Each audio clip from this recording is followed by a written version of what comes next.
Business opportunity గురించి వెళ్ళారు. So business opportunity, మామ నేను వస్తున్నాను, నువ్వు ఇంటికాడ ఉన్నావా అని వెళ్ళారు.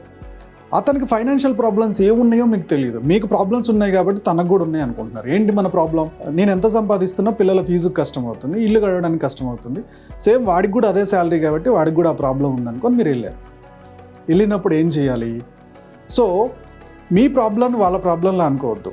ముందు వాళ్ళ ప్రాబ్లం ఏముందనేది, పర్ఫెక్ట్ ప్రాబ్లం ఏముందో చూడండి. ఇమీడియట్గా వాళ్ళు ఇబ్బంది పడుతున్న అంశం ఏంటి? స్కూల్ ఫీజుగా, ఇంటి రెంట్గా, లేకపోతే ఇంకొక ప్రాబ్లానికా? సో ఆ ప్రాబ్లానికి ఈ బిజినెస్ కనెక్ట్ అవుద్దని చెప్పండి. మామ నాకు కూడా మొన్నటిదాకా ఇదే ప్రాబ్లం ఉండే, దీని నుంచి బయటపడడానికి నేను ఈ part time business opportunity start చేశా. నెలకి దీంట్లో మీరు లక్షలు వచ్చే పాయింట్ చెప్పకండి, ఎందుకంటే ఎవరు ఒప్పుకోరు. నెలకు నువ్వు ప్రాపర్గా దీన్ని ఇగో ఇంత బిజినెస్ ప్లాన్ చేసుకుంటే, ఇంత సేల్స్ కనుక జరిగితే నీకు ఈ పలానా ప్రాబ్లం సాల్వ్ అవుతుందని చెప్పండి. వాళ్ళ ప్రాబ్లానికి ఈ బిజినెస్ని సొల్యూషన్ లాగా చూపించండి, ఎంతవరకు వస్తే సొల్యూషన్ అవుతుందో. దీనివల్ల అక్కడ క్లోజింగ్ జరగడానికి స్కోప్ ఉంటుంది.